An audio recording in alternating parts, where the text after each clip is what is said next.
Yelah, cikgu lupa untuk record.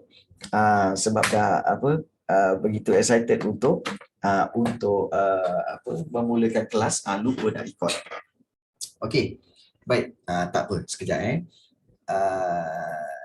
kita lihat. Okey, baik. Okey, so Ibnu Khaldun kata dengan semangat kekitaan bangsanya dan kekuatan semangat beragama. Ya, betul. Okey, so sesuatu bangsa rela untuk berkorban demi mencapai cita-cita yang sama. So ada yang tanya yang cikgu tak penat ke cikgu? Baru cikgu habis kelas form 2 terus kelas form 5. Well, okey, tanggungjawab. Itu nama tanggungjawab. Okey, baik. Kemudian Jean Bodin. Jean Bodin kata, okey, iaitu Jean Bodin kata bahawa, okey, kalau kita lihat, okey, kedaulatan itu bermaksud kuasa tertinggi dalam sesebuah negara, okey, dan juga kalau Tunku Abdul Rahman Putra Al-Haj, okey, kedaulatan itu bermaksud prinsip kebebasan dan keadilan yang sentiasa memperjuangkan kebajikan dan kesejahteraan rakyat. Dan Tun Dr. Muhammad Saleh Abbas, tokoh yang kelima, dia kata bahawa kedaulatan ini ialah asas negara yang merdeka. Memiliki kebebasan pada peringkat antarabangsa bersama dengan hak dan kuasa untuk mengatur urusan dalam negeri tanpa telunjuk asing. So sila ingat kelima-lima ni, Aristotle, Ibn Khaldun, Jean Bodin, Tunku Abdul Rahman dan juga Tun Dr. Muhammad Saleh Abbas. Okey. Baik, itu dari sudut falsafah ataupun konsep kedaulatan. Baik. So berapa banyak ataupun berapa jenis kedaulatan? Kedaulatan ada 4 jenis. Okey, iaitu kedaulatan tradisional, kemudian kedaulatan moden, kemudian kedaulatan undang-undang dan juga kedaulatan antarabangsa. Take note benda tu ya. Baik, so kedaulatan, contohnya kedaulatan tradisional. Bila sebut tradisional, kamu just imagine berkaitan dengan sistem pemerintahan berkuasa mutlak. Dan ini merujuk kepada pemerintahan seperti Kerajaan Alam Melayu dan juga Kerajaan Kesultanan Melayu Melaka. So itu sistem pemerintahan berkuasa mutlak, iaitu raja berkuasa mutlak dalam pemerintahan. So itu kedaulatan tradisional. Kedaulatan moden pula dikaitkan dengan, bila moden maknanya idea munculnya negara bangsa, iaitu negara bangsa dia bukan lagi berasaskan raja, tapi negara bangsa yang mana ianya bermula selepas daripada revolusi keagungan di England dan juga revolusi Perancis yang kita belajar dalam sejarah bab kedua tingkatan 4. Dan ianya dikaitkan dengan, untuk kedaulatan moden dikaitkan dengan hak rakyat. Hak rakyat dan juga tentang kerajaan yang berperlembagaan, maknanya kerajaan yang ada undang-undang dia sendiri dan hak rakyat. So tak ada cerita pun tentang hak raja ke apa semua, tak ada. So itu kedaulatan moden. Kemudian kedaulatan undang-undang bermaksud kerajaan dan rakyat terikat oleh undang-undang yang perlu dipatuhi. Kerajaan dan rakyat perlu terikat oleh undang-undang yang perlu dipatuhi. Lagging ke? Kamu rasa cikgu mengajar ni lagging ke? Ada sangkut-sangkut ke? Yang lain-lain? Susmita kata lagging. Yang lain-lain macam mana? Isyak kata tak. Yang lain-lain? Tak ada. Baik, tak ada. Tak. Mungkin lagging sikit pasal apa tau? Ada lagi cikgu. Kalau lagging tu mungkin pasal suara cikgu sampai dulu, kemudian gambar baru bercakap. So mulut baru bercakap. So itu memang lagging sikit lah kan. Nak buat macam mana kan? Sebab harus diingat, ini membuktikan bahawa apa? Ini membuktikan dalam sains bahawa iaitu bunyi bergerak lebih laju daripada gambar ni lah. Tapi ini dalam online lah. Okey, baik. Tapi sebenarnya kalau dalam realiti kalau dalam realiti sebenarnya apa cahaya dulu lebih laju daripada bunyi. Betul? Kalau dalam dalam kita kata kalau dalam realitinya lah. Contoh macam kalau kamu tengok kilat kan. Kamu akan nampak kilat dulu, cahaya dulu. Baru bunyi guruh. Bermakna cahaya bergerak lebih laju berbanding bunyi. Tapi dalam kelas online lain. Bunyi bergerak lebih laju daripada cahaya. Baik, tak apa. Okey, abaikan. Okey, kedaulatan undang-undang. Okey, kita dah lihat. Dan satu lagi kedaulatan antarabangsa. Kedaulatan antarabangsa merujuk kepada pengiktirafan pertubuhan PBB. Maknanya pertubuhan bangsa-bangsa bersatu mengiktiraf sesebuah negara itu sebagai negara yang merdeka dan kedaulatannya tidak boleh dicabuli. So, itu adalah kedaulatan dari sudut antarabangsa. Jadi, kalau kamu lihat jenis kedaulatan ada berapa? Ada 4. Kedaulatan tradisional, kemudian kedaulatan moden, kemudian kedaulatan undang-undang, dan yang terakhir kedaulatan antarabangsa. Baik. Dan ciri negara berdaulat, maknanya apakah karakteristik negara yang berdaulat? Dia mesti ada 4 juga. Maknanya apa yang ada? Mesti ada pemerintahan, maknanya mempunyai pemerintahan, kemudian mempunyai sempadan, kemudian dia mempunyai perundangan, maknanya ada undang-undang sendiri, dan satu lagi pastinya mempunyai rakyat. So maknanya sebuah negara yang berdaulat mesti ada pemerintahan untuk menjaga kestabilan politik, keamanan, dan mempunyai sempadan, iaitu mesti ada garis pemisah antara negeri atau negara. Tujuannya memudahkan urusan pemerintahan. Ya betul, Venus. Kalau perundangan, sebuah negara itu mesti ada undang-undang supaya menjadi asas kepada peraturan negara. Untuk apa? Memelihara kesejahteraan rakyat. Dan rakyat adalah penduduk di sebuah negara yang mana rakyat ini terikat kepada undang-undang dan peraturan yang dikuatkuasakan oleh pemerintah. So, ciri negara berdaulat ada 4 juga. Pemerintahan, sempadan, perundangan dan juga rakyat. Ya. Kalau kita hafal yang bold saja cukup kan? Both maksudnya? Yang dalam nota ni, the one which is bold only enough, right? Ya, betul. Cukuplah sebenarnya kan. Baik. Kemudian, apakah kepentingan mewujudkan negara berdaulat? Kenapa perlunya nak wujudkan negara berdaulat? Supaya pentadbiran menjadi lebih berkesan. Keberkesanan pentadbiran. Supaya urusan pentadbiran dapat dilakukan tanpa campur tangan pihak luar. Kemudian kemakmuran ekonomi dari sudut ekonomi. Dari sudut ekonomi kita akan menjadi lebih makmur. Sebab apa? Negara dapat melaksanakan dasar kemakmuran negara. Ingat, makmur tu maksudnya kemewahan, kekayaan. Itu maksud kemakmuran.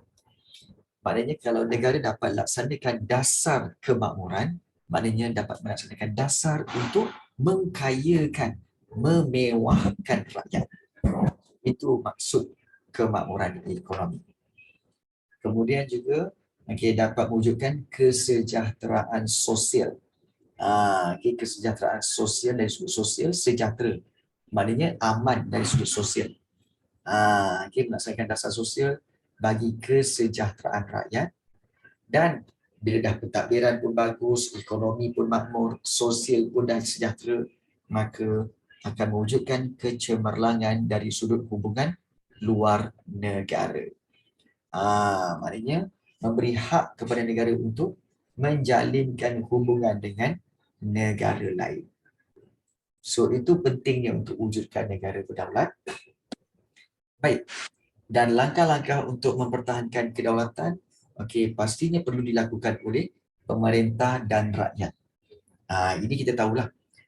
Langkah untuk mempertahankan kedaulatan. Langkah dia yang pertama, iaitu wujudkan kestabilan politik dan kemakmuran ekonomi. Iaitu pemerintah dan rakyat kena buat. So pemerintah kena buat apa? Okey, wujudkan pentadbiran yang cekap, elakkan amalan rasuah, okey, dan agihan sumber kekayaan yang adil, laksanakan undang-undang negara. So itu tugas pemerintah. Tapi rakyat, okey, untuk memberi kestabilan politik dan ekonomi, perlulah beri kesetiaan kepada raja dan negara, sokong segala usaha dan dasar kerajaan, pupuk kerjasama dengan semua kaum, dan paling penting mematuhi undang-undang negara. So itu langkah mempertahankan kedaulatan. Okey, begitu juga langkah seterusnya, okey, mempertahankan kedaulatan iaitu okey, yang kedua mengekalkan perpaduan kaum. Kata kunci perpaduan kaum.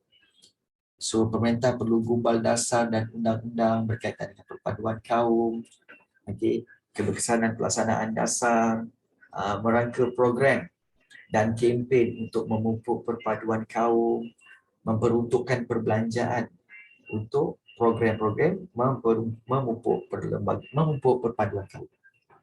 Rakyat, okey, nak mengekalkan perpaduan, mestilah gunakan bahasa kebangsaan, hayati prinsip hukum negara, okey, perlu memahami dan menghormati agama lain, okey, amalkan semangat perkongsian, toleransi, saling hormati, dan libatkanlah diri dalam program-program kemasyarakatan. So itu tugas-tugas rakyat. Manakala untuk memupuk patriotism, okey, okey, kalau kita lihat untuk memupuk patriotism ni, okey, pemerintah memupuk semangat cinta akan negara.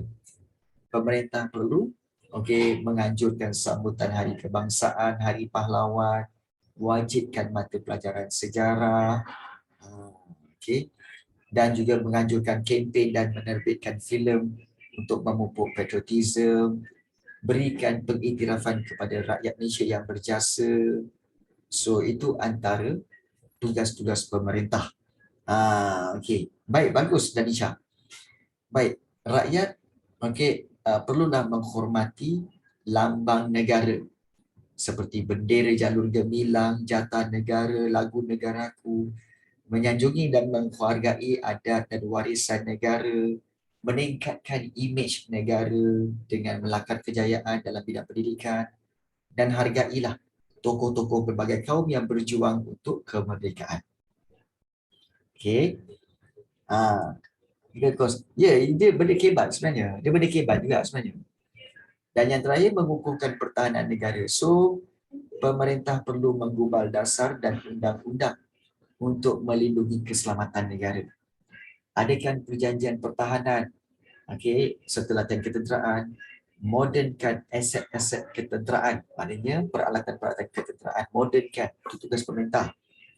Pastikan pasukan keselamatan sentiasa bersiap siaga, maknanya bersedia untuk menghadapi kecemasan. Rakyat perlu peka terhadap isu keselamatan. Elakkan kolaborasi dengan pihak luar, maknanya elakkan kerjasama dengan pihak luar yang boleh mengancam keselamatan, anggotai pasukan keselamatan, dan rakyat perlulah sanggup berkorban demi mempertahankan kedaulatan negara. So, okey, kita kata langkah mempertahankan kedaulatan juga ada 4. Wujudkan kestabilan politik dan kemakmuran ekonomi, mengekalkan perpaduan kaum, kemudian memupuk patriotism, dan juga mengukuhkan pertahanan negara. So, ada 4. Baik, secara kesimpulannya, ramai yang tanya, cikgu, sebenarnya kedaulatan tu macam mana? Okay. Kedaulatan tu kita kata sebagai apa tahu? Sebenarnya lah, kita kata sebagai maruah negara. Maruah negara. Jadi bila maruah, macam maruah diri. Bagaimana kita menjaga maruah diri kita? Okey, diri aku ini, okey, perlu dijaga supaya tidak dicemari oleh perbuatan-perbuatan yang tak baik. Kemudian tidak dihina oleh orang lain. Kemudian tidak mudah untuk dipermainkan oleh orang lain. So macam mana kita jaga harga ataupun harga diri atau maruah diri? Kita jaga dengan cara apa? Kita tingkatkan ilmu pengetahuan supaya kita dapat banyak ilmu. Okey, dan kita tidak dipermainkan oleh orang lain. Itu satu. Yang kedua, kita jaga pakaian kita. Kita jaga pakaian kita supaya orang memandang kita dengan imej yang baik. Betul tak? Itu maruah diri. Jaga diri kita dengan imej yang baik. Kemudian kita bergaul dengan orang-orang yang baik. Supaya apa? Supaya kita mendapat pengaruh-pengaruh yang baik. Kemudian juga kita bersopan santun, bergaul dengan orang lain dengan cara yang bersopan santun, membantu orang lain dengan nilai-nilai yang baik. Maka perbuatan-perbuatan itu akan menyebabkan maruah diri kita dipandang tinggi. Betul tak? Maruah diri kita dipandang tinggi. Sama macam negara kita. Negara kita, maruah itu dipanggil kedaulatan negara. Kedaulatan negara macam mana? Itu yang dikata sebuah negara mesti ada rakyat, kemudian mesti ada sempadan, kemudian mesti ada yang memerintah. Betul tak? Ada pemerintahan, mesti ada undang-undang, maknanya ada peraturan dalam negara itu. Supaya negara itu nampak berdaulat, nampak bermaruah. Itu kedaulatan. Jadi, kedaulatan ni kita tahu bahawa ianya adalah satu yang kita kata sebagai sukar untuk dipertahankan, sukar untuk dijaga. Sebab apa? Perlukan kerjasama pemerintah dan rakyat. Pemerintah haruslah buat macam-macam, sediakan macam-macam supaya negara kita sentiasa kekal berdaulat ataupun sentiasa kekal bermaruah. Rakyat pun sama. Rakyat pun kenalah buat banyak perkara, sanggup berkorban, dan juga jangan bekerjasama dengan orang lain yang boleh mengancam keselamatan negara supaya negara kita terus berdaulat. Maknanya negara kita terus bermaruah. Betul tak? Macam kamu. Kan? Kamu betul-betul menjaga maruah diri kamu. Kalau kena orang perempuan yang Islam, kalau dia pakai baju semua kan, tak nak, kalau boleh tak nak nampak kulit ni. Kena nak pakai hand socks lah, kemudian nak pakai tudung biar longgar-longgar lah, pakai baju yang longgar, pakai inner. Betul. Untuk apa? Untuk menjaga kedaulatan diri kamu, menjaga maruah diri kamu. So negara pun ada. So itulah dia kita kata sebagai cara-cara menjaga kedaulatan negara. Faham tak Danisha? Kedaulatan tu apa? Maruah lah sebenarnya, maruah negara. Macam kamu juga menjaga maruah diri kamu. Bila ada orang lelaki datang nak dekat dengan kamu, kamu pun jauh. Jauh, kamu pun dekat. Tiba-tiba ada orang yang cuba-cuba untuk orang kata mengganggu kamu akan terus tak nak buat hubungan dengan negara-negara seperti ini. Contohlah, tak nak buat hubungan dengan orang-orang seperti ini. Sebab dia akan mengganggu kedaulatan negeri kamu, kedaulatan diri kamu.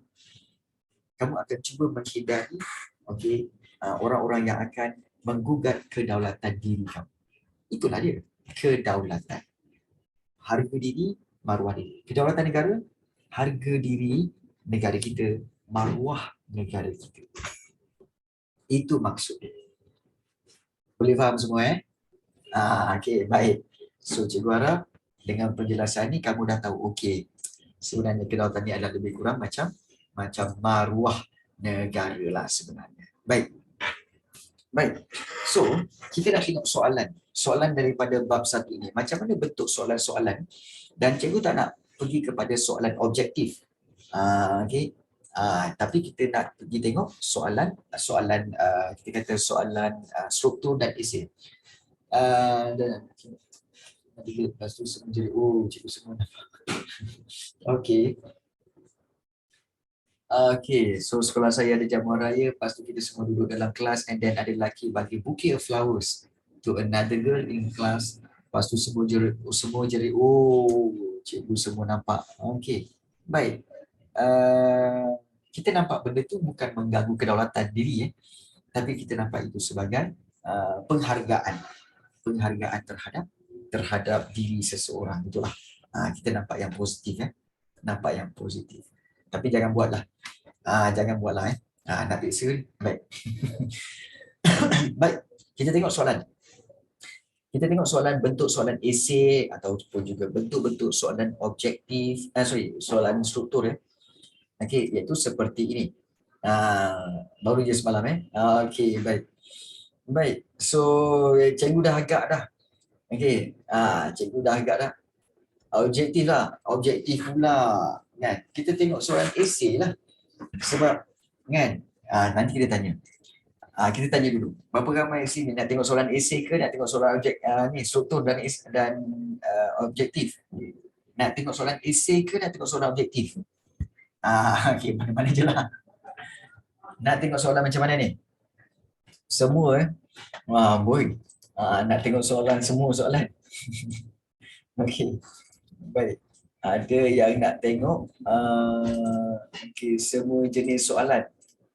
Jenis soalan macam mana? Soalan-soalan daripada sudut soalan objektif dan juga soalan soalan trial.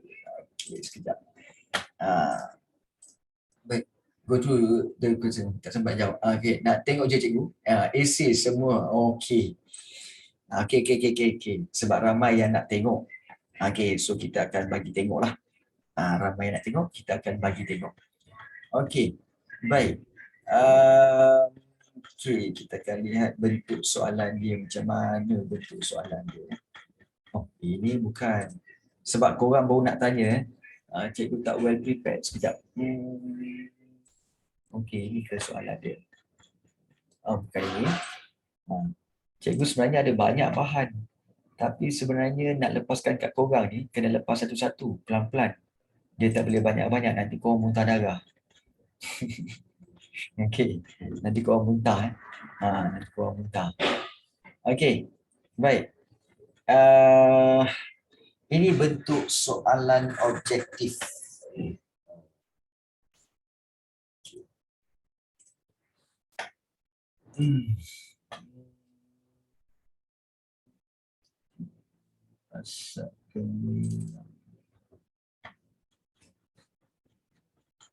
Hopefully ini yang baik.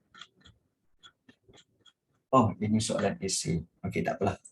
So, cikgu buat satu soalan esei, cikgu buat satu soalan untuk objektif. Okey, baik. So, cikgu akan berikan yang ini. Okey, so kita akan lihat soalan objektif. Mana pula soalan objektif ini?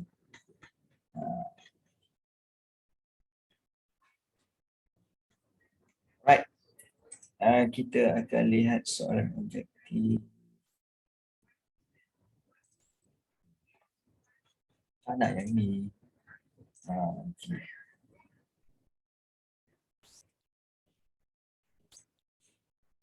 Inilah masalahnya bila terlalu banyak bahan. Banyak bahan. Nak share dengan korang pun kadang-kadang muntah darah nak share. Sebab ramai yang minta. Okey, baik. Jom kita tengok soalan. Okey, so 9 dan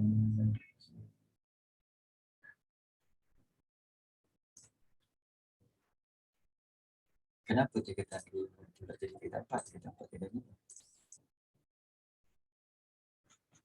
Okey, baik. Sorry. Okey, terlara pula. Nak tengok je cikgu, don't worry cikgu. Okey, baik. Suka 3 orang je. Okey, baik. Ini adalah bentuk soalan objektif. Okey. Baik, bentuk soalan objektif, okey, dia akan tanya tentang apakah takrif kedaulatan mengikut bahasa Melayu atau mungkin takrif kedaulatan mengikut bahasa Yunani. Okey. So takrif kedaulatan, takrif tu bermaksud apa? Maksud kedaulatan. Takrif tu maksudnya bermaksud. Okey, takrif tu maksud kedaulatan mengikut bahasa Melayu. Okey. Baik. So takrif kedaulatan mengikut bahasa Melayu iaitu apa? Iaitu berkaitan dengan okey, adakah negara yang bebas dan merdeka, kuasa pemerintahan sebuah kerajaan ataupun kuasa tertinggi terhadap pemerintahan negara ataupun negara berkuasa penuh terhadap pemerintahan. Yang mana satu? Yang mana satu? So kalau kita lihat tadi daripada nota tadi tu, okey, kalau kita lihat nota tadi tu untuk kedaulatan, Okey, ingat kekuasaan tertinggi terhadap pemerintahan negara. Kekuasaan tertinggi terhadap pemerintahan negara. So, mana kuasa tertinggi terhadap pemerintahan negara? So, jawapannya adalah C. Okey, itu perbezaan dia lah. Okey, berkaitan dengan apakah takrif kedaulatan mengikut bahasa Melayu. Kemudian soalan nombor 2, contohnya Aristotle dan Jean Bodin. Persamaan tafsiran mereka. Okey, iaitu Aristotle dengan Jean Bodin kata apa? Bahawa persamaan bagi takrif kedaulatan iaitu berkaitan dengan kuasa tertinggi dalam sesebuah negara. Itu yang sama. Yang ini adalah daripada Tunku Abdul Rahman. Semangat kekitaan bangsa itu adalah daripada Ibn Khaldun. So B yang betul, iaitu persamaan tafsiran Aristotle dan juga Jean Bodin. Ciri-ciri kedaulatan moden. Ingat ciri-ciri kedaulatan moden. Ciri kedaulatan moden adalah iaitu hak rakyat dan kerajaan berperlembagaan. Kemudian persamaan rumpun bangsa dan bahasa. Maknanya persamaan rumpun bangsa dan bahasa itu adalah berkaitan dengan persamaan bangsa, mewujudkan sebuah negara bangsa. Persamaan rumpun bangsa dan bahasa ni maknanya bermaksud negara bangsa negara negara bangsa. Ingat tu. Negara bangsa. So persamaan rumpun bahasa dan bangsa, so 2 dan 3. So jawapan dia adalah C. Ciri-ciri kedaulatan moden. Baik. Kemudian kita lihat ni. Deklarasi hubungan persahabatan PBB.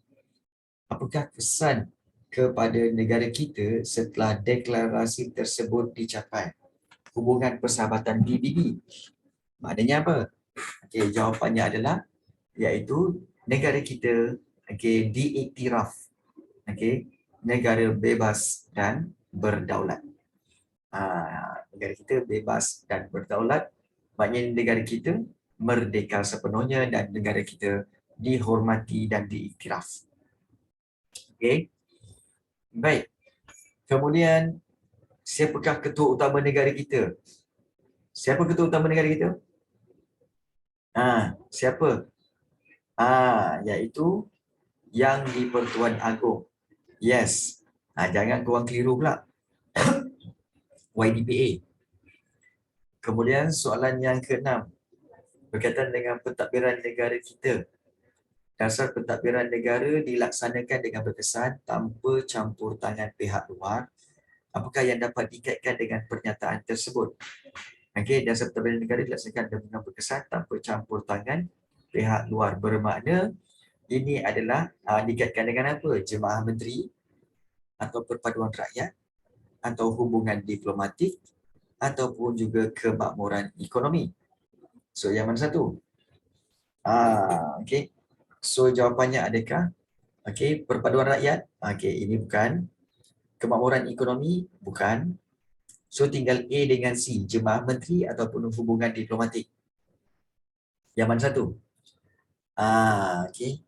So jawapannya adalah jawapannya adalah C, iaitu hubungan diplomatik. So dengan hubungan diplomatik kita dapat bersahabat dengan semua negara, maka mereka akan menghormati negara kita dan dasar pentadbiran negara. So dengan menghormati itu, mereka tidak akan campur tangan terhadap pentadbiran negara kita. So itu pentingnya hubungan diplomatik. Baik, 7. Bagaimana hubungan negara luar dapat dicapai? Hubungan negara luar dapat dicapai dengan penggubalan dasar luar. Penggubalan maknanya membuat dasar-dasar berkaitan dengan dasar luar. Baik, mungkin ramai yang keliru. Apa itu dasar luar? Dasar luar tu maknanya berkaitan dengan prinsip Okey, prinsip berkaitan hubungan dengan negara lain. Contohnya kalau kita dengan negara Amerika Syarikat, Britain, ataupun juga dengan negara Australia, itu kita buat hubungan diplomatik. Tetapi kalau dengan negara seperti Israel, so kita tak buat hubungan diplomatik. Kita tak buat hubungan pun dengan Israel. So semua jenis hubungan itu kita kata itu adalah dasar luar kita, iaitu itu adalah prinsip hubungan kami dengan negara lain. Ada negara lain kami berkawan baik, ada negara lain kami tak kawan pun. Dan orang kata ini apa? Inilah dia dasar luar kami, dasar hubungan luar kami. Nampak tak? Ya, macam korang jugalah kan. Bukan semua orang kamu kawan, betul tak? Ada orang, kawan-kawan kamu, kamu rapat dengan dia. Ada kawan kamu yang saya tak rapat sangat dengan dia. Saya kenal dia lah, tapi saya tak rapat dengan dia. Kemudian ada yang, ada juga kawan yang kamu kata, saya tak kawan dengan dia. Saya tak kawan dengan dia. Saya kenal dia, tapi saya tak kawan dengan dia. So ada. Itu kalau orang tanya, itu apa tu? Itu adalah hubungan luar. Prinsip hubungan saya dengan orang. Prinsip saya tak kawan dengan semua orang. Saya kawan dengan semua orang, tapi ada kawan yang rapat, ada kawan yang tak rapat, ada yang kawan yang saya kenal macam tu je. So itu adalah hubungan luar. Itu dasar luar. Boleh faham Sebab kita semua perlu ada dasar luar kita, ada hubungan dia, ada prinsip-prinsip dia. Okey, soalan 8. Pada pandangan anda, siapakah yang memainkan peranan penting bagi memastikan kedaulatan dapat dipertahankan? Siapakah yang memainkan peranan penting? Kalau memainkan peranan penting, memang pemerintah dan juga rakyat. So, dalam kes soalan ini, pemerintah tak ada. Jadi, yang paling penting ialah rakyat lah. Okey, so rakyat. Dan 9, apakah yang menjadi teras utama kepada kemakmuran? Okey, ingat teras utama maknanya asas utama kepada kemakmuran, kelangsungan dan kedaulatan negara Malaysia. Okey, asasnya adalah kemakmuran, kelangsungan, kedaulatan. Adakah perlembagaan negara?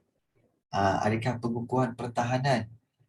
Atau perpaduan dan kerjasama ataupun pemerintahan bersistematik. Baik, bukan ini dan juga bukan ini. So antara perlembagaan negara dengan perpaduan dan kerjasama. Asas utama kepada kemakmuran, kemudian kelangsungan dan kedaulatan negara Malaysia adalah teras utamanya adalah perpaduan dan kerjasama. Ya, perpaduan dan kerjasama. So 10, apakah kesan sekiranya sikap patriotisme dalam diri rakyat kepada sebuah negara semakin pudar? Kesannya yang negatif lah. Yang negatif iaitu kesetiaan terhakis. Kesetiaan terhakis. Maknanya tiada lagi. Maknanya kesetiaan semakin lama semakin pudar, semakin sedikit, semakin kurang. Itu maksud kesetiaan terhakis. Itu contoh soalan-soalan daripada bab 1. Soalan objektif. Kalau soalan struktur, mungkin boleh macam ni. Ini contoh soalan struktur. Contoh soalan struktur. Kedaulatan negara. Mungkin dia boleh beri soalan macam ni. Terangkan takrif kedaulatan seperti berikut. Bahasa Yunani. Kena jawab. Macam mana nak jawab, cikgu? Baik. The problem is, benda-benda ni tak ada dekat kamu lah. Boleh tak kita bincangkan dulu, kemudian lepas kelas ini cikgu akan send pada kamu tentang soalan-soalan objektif dan juga soalan struktur tadi atau soalan esei untuk kamu buat pula. Boleh? Boleh So, sementara ini kita belajar dululah cara menjawab. Boleh? Boleh tak? Boleh Okey, baik. Jom kita kembali kepada soalan. Baik. So, kita lihat kedaulatan negara kita dapat dilihat dengan lebih jelas sejak zaman Kesultanan Melaka Terangkan takrif kedaulatan seperti berikut. Bahasa Yunani. Dua markah. Dua markah ni, okey, kamu boleh menjadikan dia seperti apa? Iaitu kamu boleh buat sama ada, okey, dua fakta ataupun satu lagi cara, iaitu kamu boleh berikan iaitu dengan cara, okey, iaitu satu fakta dan juga satu huraian. Pun boleh juga. Okey, mana-mana pun boleh. Okey. So itu cara dia. Maknanya satu fakta, satu huraian pun boleh dapat 2 markah. So kalau nak buat ayat jawapan macam biasa, kena buat dalam ayat yang penuh. Iaitu mesti mula dengan ayat takrif. Okey, takrif kedaulatan dalam bahasa Yunani adalah kamu kena super news atau Supernus. Dan kemudian kamu huraikan lagi. Pendek je. Pendek. Itu cikgu. Itu je. Tambahkan dengan satu ayat huraian. Perkataan ini membawa maksud. Membawa maksud. Iaitu ketertinggian. Ketertinggian sesebuah pemerintahan. Ketertinggian kuasa. Sesebuah negara. Titik. Jadi cukup tak untuk 2 markah? Ya. Ataupun ini dipanggil 1 markah dan ayat yang kedua juga akan diberi 1 markah. So dapatlah 2 markah. Ada begitu. Okey. Dia begitu. Boleh. Dan ini juga diguna pakai dalam soalan yang kedua ini. Sama juga. Takrif kedaulatan dalam bahasa Melayu adalah apa?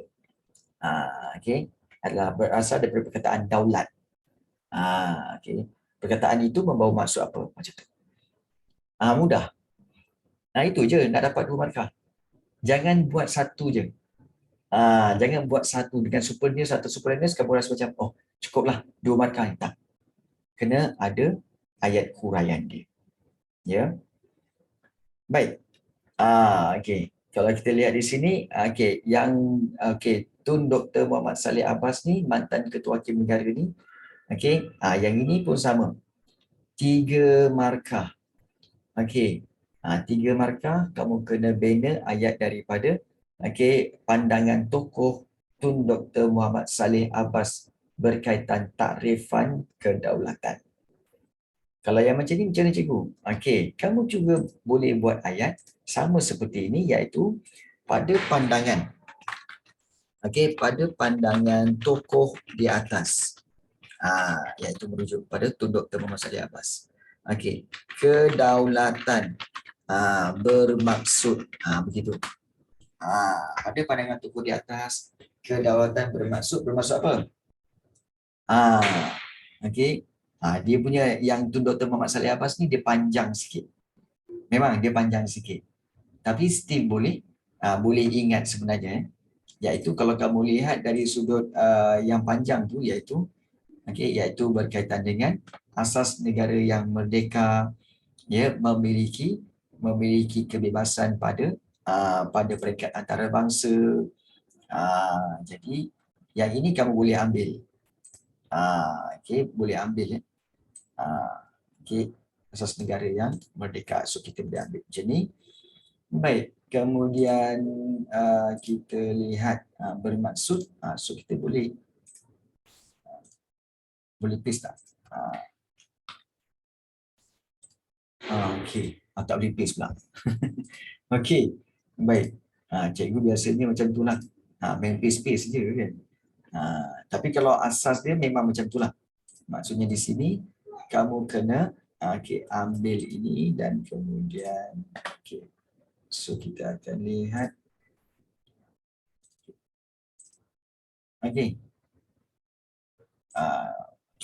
Baik, ini poin-poin dia. Okey, pada peringkat antarabangsa bersama dengan hak dan kuasa untuk mengatur urusan dalam negeri tanpa telunjuk asing. Okey. Baik, pada pandangan tokoh di atas, kedaulatan bermaksud ketertinggian ketertinggian dan asas negara yang merdeka. Titik.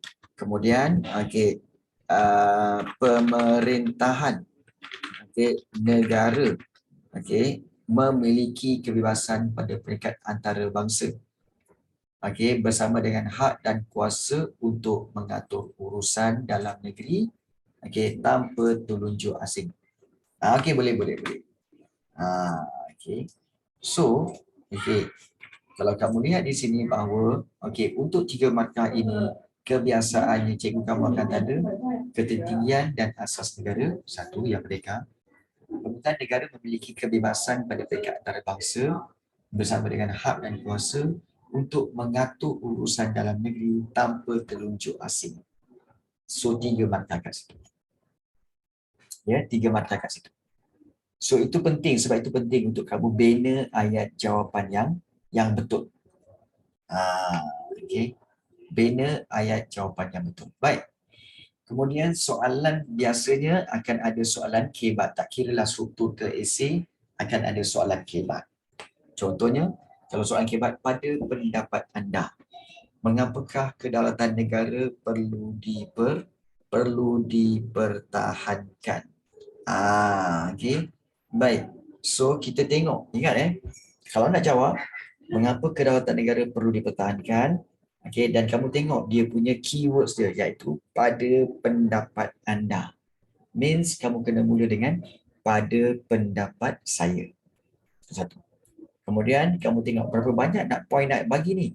Kamu tengok point dia 3 markah. Bila 3 markah, bermakna kamu boleh beri 2 fakta, 1 huraian, ataupun juga 1 fakta, 1 huraian, 1 contoh dan sebagainya. Boleh. Ataupun 3 fakta pun boleh. Jadi, paling penting, bila kamu dapat soalan kalau kamu takut kamu lupa, kamu terus conteng. Conteng di kertas soalan kamu tu, kamu conteng dia terus. Conteng, kenapa kedaulatan negara perlu dipertahankan? Kamu terus conteng.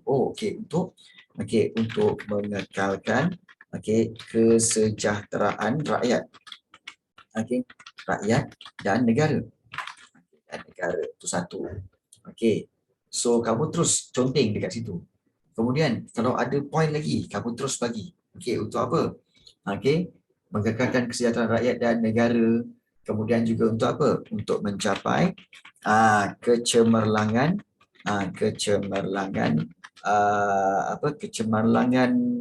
negara. Kecemerlangan negara dalam pelbagai bidang. So kamu rasa macam, cikgu, setakat ni itu sajalah yang saya terfikir, cikgu. Tak apa. Yang penting kamu dah ada point kat situ, dah ada fakta. So dah ada 2 fakta ni, terus kamu mula buat ayat. Ayat jawapan. Pada pendapat saya. Penting. Pada pendapat anda, tukar kepada pada pendapat saya. Pada pendapat saya, kedaulatan kedaulatan negara perlu dipertahankan. Kerana dapat mengekalkan kesejahteraan rakyat dan negara serta negara. Macam tu. Kerana dapat mengekalkan kesejahteraan rakyat serta negara. Hal ini penting. Penting supaya negara dapat mencapai kecemerlangan dalam pelbagai bidang. Pelbagai bidang. Rakyat juga. Tiba-tiba kamu rasa macam, negara dapat mencapai kecemerlangan dalam pelbagai bidang. Rakyat pula? Rakyat pula akan dapat menikmati kemakmuran ekonomi hasil kecemerlangan negara. Tada! Dapat 3 markah. Maknanya apa? Okey, mungkin kamu akan kata, cikgu, macam mana cikgu boleh dapat huraian? Baik, selalu berlaku apabila kamu dapat fakta, ini 2 fakta ni, bila kamu dapat fakta, dia punya huraian tu akan jadi automatik ada. Huraian tu akan jadi automatik. Sebab kamu dah ada fakta dan kamu just nak huraikan berdasarkan fakta itu. So, itu caranya untuk kamu dapatkan huraian. Sebab itu, cikgu, frankly speaking lah, cikgu faham bahawa ramai guru-guru di sekolah akan minta kamu jawab, mesti ada fakta, mesti ada huraian, mesti ada contoh dan mesti ada inference, betul? Tapi bagi cikgu, ini tak salah pun. Tak salah pun cara ini. Maknanya nak senaraikan empat-empat tu. Tetapi contoh dan inference ni selalunya akan memberi masalah. Akan menyebabkan kamu terfikir. Kena fikir, apa contoh nak bagi Kemudian kamu akan fikir, apa inference nak bagi Jadi, sebenarnya format tu tak penting. Sebenarnya ada contoh ke, ada inference ke, ada atau tak ada, sama je. Yang penting kita nak markah. Iaitu kita nak 3 markah tu. Jadi, kalau katakan nak 3 markah, boleh tak kita buat 2 fakta, 1 huraian? Boleh. As long as kita dapat 3 markah. Kita bukan nak ikut format sangat pun. Tapi yang penting kita nak markah, betul? Jadi itu cara dia.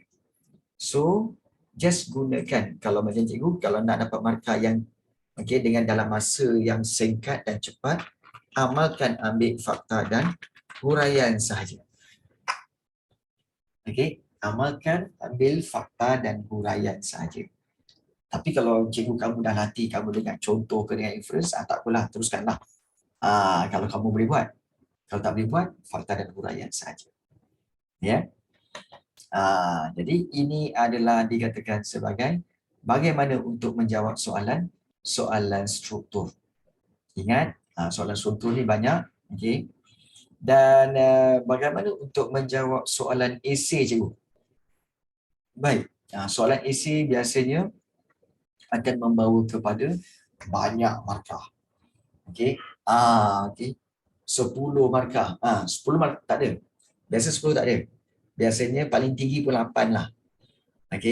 Jadi yang contohnya ini 8, yang ini 8, yang ini 2, yang ini 2. Bermakna total bagi setiap satu soalan ini, total dia adalah 20 markah. 20 markah. So, ramai yang kata, cikgu, tadi ada pelajar yang tanya soalan yang pelik. Cikgu cakap apa tau? Cuba kamu, 8 markah ni, 4 fakta, 4 huraian. Kemudian 2 markah ni, 1 fakta, 1 huraian. Dan kamu beri semua, kamu akan dapat markah penuh. Dan berpeluang untuk dapat A. Kemudian ada pelajar tanya apa? Cikgu, itu kalau nak dapat A, cikgu. Kalau nak dapat B? Tak perlu. Tak perlu. Kalau nak dapat B, macam mana, cikgu? Kemudian dia tanya, cikgu, kalau nak dapat C macam mana? Cikgu cakap, Baik. Sebenarnya, A, B, C, D atau E bukanlah kita yang tentukan. Yang tentukan ialah pemeriksa atau guru yang menanda. Kita kena buat apa? Kita kena beri yang terbaik. Itu je.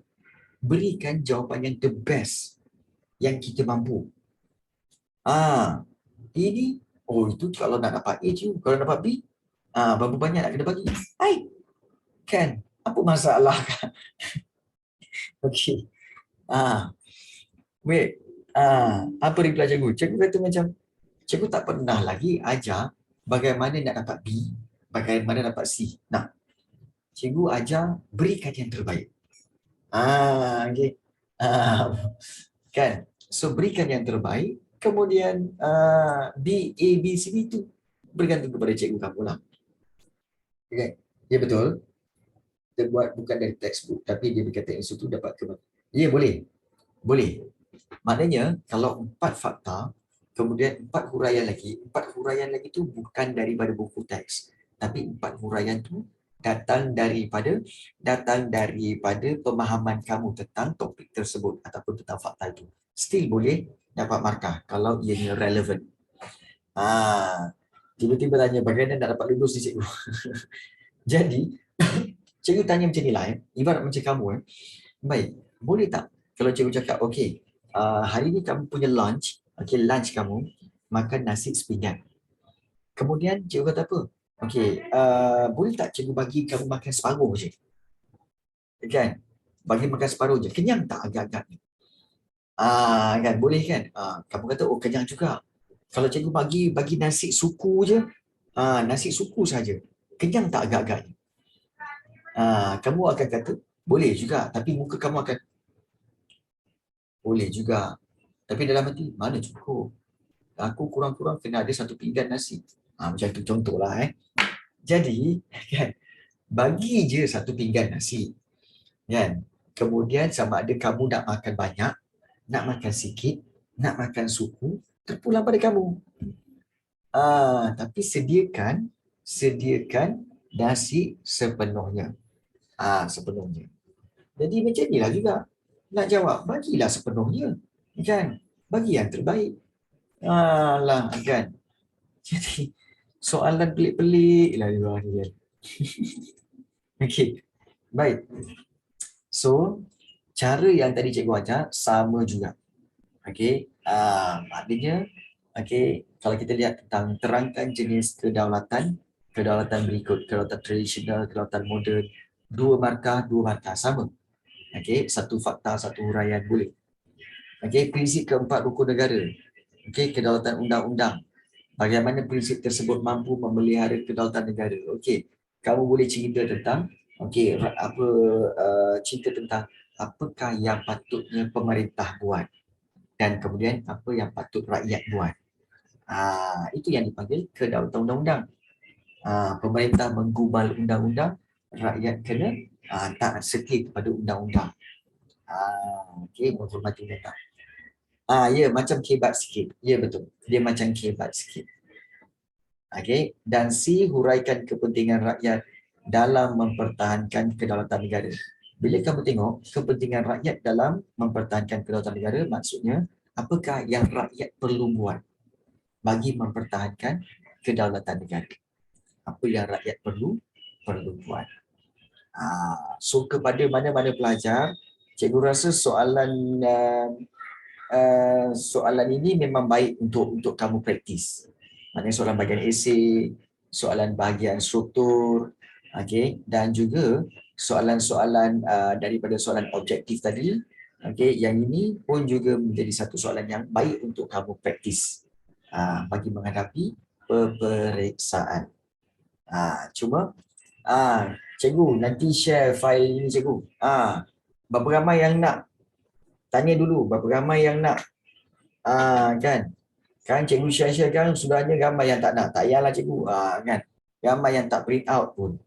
Kan. Kena ada usaha untuk berubah dan juga berusaha untuk menambahkan keyakinan terhadap menjawab soalan. Sebab korang ni kadang-kadang tak yakin, menjawab soalan pun tak yakin. Benda lah korang. Menjawab soalan pun tak yakin. Kan? Cikgu tengok sendiri pun, cikgu sendiri pun dah jadi tak yakin dengan kau. Macam mana?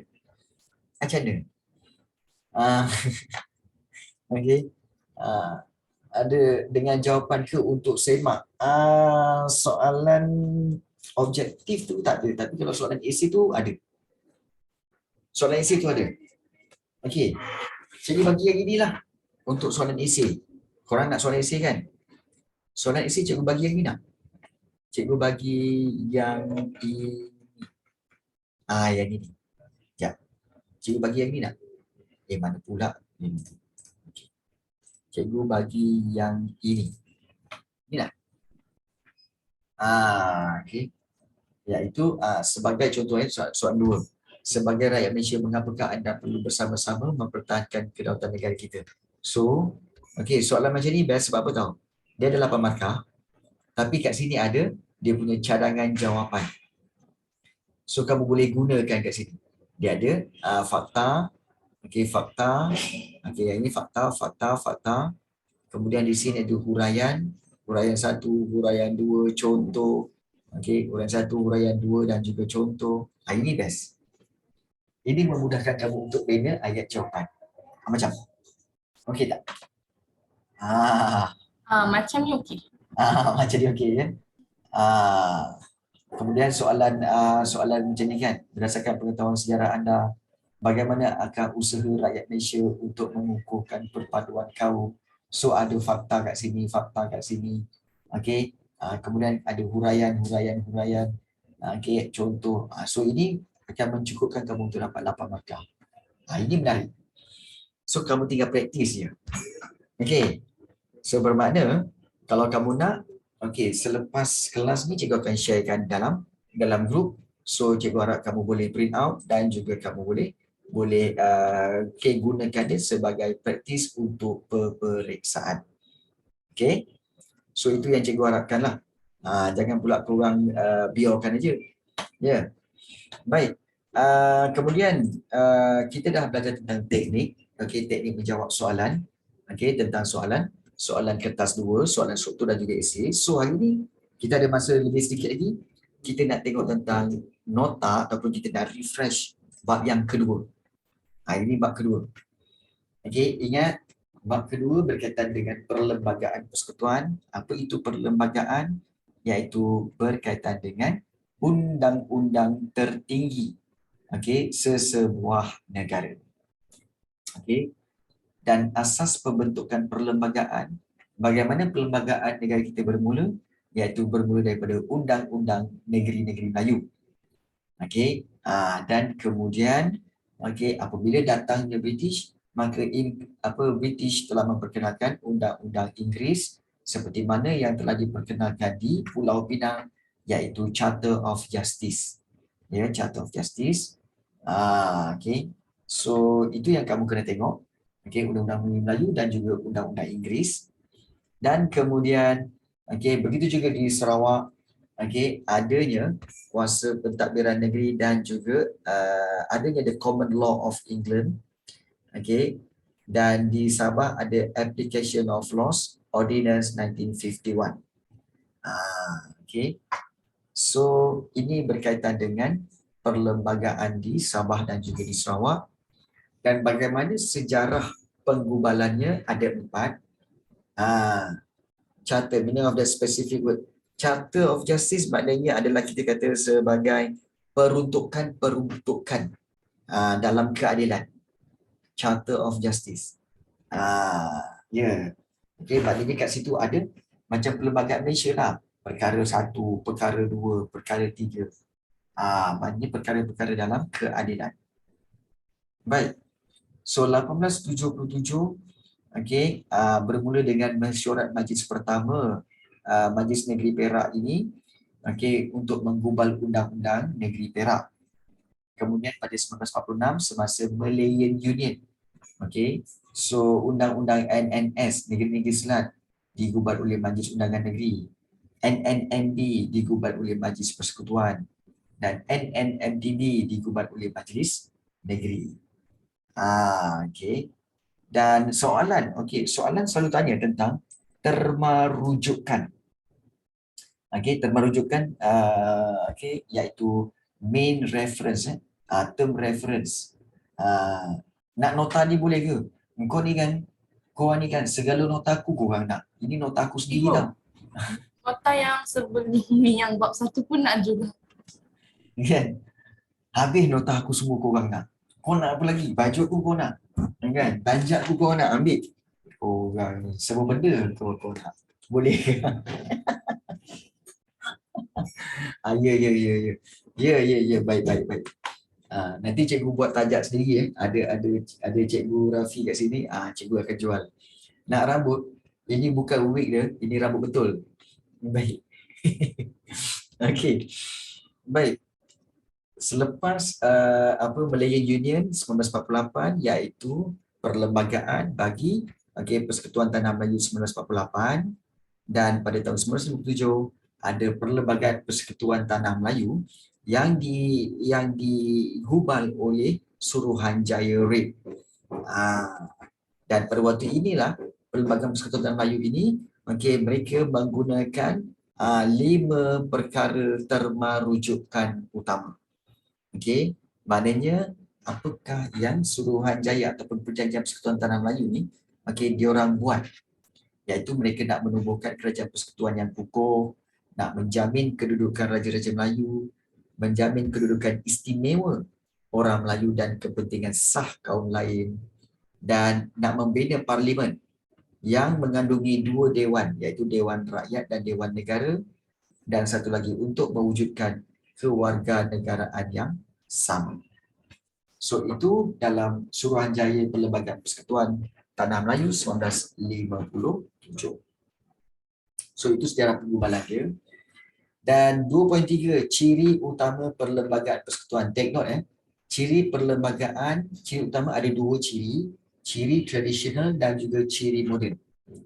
Ciri tradisional ada 4. Ingat kesultanan atau pemerintahan beraja, itu satu. Maknanya ada item-item dalam perlembagaan tu, ada item-item tentang kesultanan ataupun pemerintahan beraja. Dan dalam perlembagaan tu juga ada item kedua berkaitan dengan agama Islam. Dan kemudian yang ketiga iaitu tentang bahasa Melayu. Dan yang keempat ada item berkaitan dengan kedudukan orang Melayu dan bumi putera. So keempat-empat ini adalah ciri tradisional. Manakala ciri moden ada 3. Maknanya dalam perlembagaan yang sama ada unsur-unsur moden, iaitu kerajaan persekutuan. Kerajaan persekutuan memang unsur moden. Unsur moden maknanya itu dibawa daripada luar, bukan daripada dalam negara. Sistem demokrasi berparlimen itu pun juga adalah ciri moden, dan kewarganegaraan juga merujuk kepada ciri moden juga. So bab 1 dan bab 2 senang lagi ni. Kemudian perlembagaan kita 2 kali dipinda. Pinda tu diubah. Pindaan perlembagaan ialah perubahan secara rasmi, perubahan formal yang dibuat kepada teks perlembagaan bertulis negara kita ni. Iaitu pindaan pertama pada tahun 1993. Dan kenapa 1993? Kerana pada waktu ini kita tahu bahawa Sabah, Sarawak dan juga Singapura telah join Malaysia. Jadi so ada perubahan daripada 3 perubahan, iaitu pindaan, iaitu struktur mahkamah atasan diubah. Sebab mahkamah atasan pada waktu ini sudah ada mahkamah persekutuan. Dan 3 buah mahkamah atasan ini di Tanah Melayu, di Sarawak dan Sabah, dan juga di Singapura. Sudah ada 3 buah mahkamah atasan. So sebelum ini satu je di Persekutuan Tanah Melayu. Tapi sekarang ni Sarawak dan Sabah dah masuk, Singapura pun dah join Malaysia, maka kena buat lagi 2. So itu struktur mahkamah atasan diubah, dipinda dalam perlembagaan. Kemudian pembentukan Mahkamah Tinggi Borneo. Mahkamah Tinggi Borneo merujuk kepada Mahkamah Tinggi di Sabah dan Sarawak. Dan juga jawatan yang dipertua negeri. So pada 1963 apabila Malaysia dibentuk, Sarawak dan Sabah memang tak ada sultan. Jadi bila Sarawak dan Sabah tak ada sultan, maka dia akan diketuai oleh yang dipertua negeri, yang dilantik oleh yang di-Pertuan Agong. So itu pindaan pada 1963. Namun sekali lagi pindaan perlembagaan pada 1965. Selang 2 tahun je. Kerana apa? Kerana Singapura keluar dari Malaysia. Maka semua perkara berkaitan dengan Singapura telah pun dimansuhkan. Maknanya telah pun dibatalkan. So itu berkaitan dengan bab 2. Senang. Cikgu rasa bab 1 dengan bab 2 ni, cikgu rasa lah bab 1 dengan bab 2 ni kamu ni wajib skor. wajib skor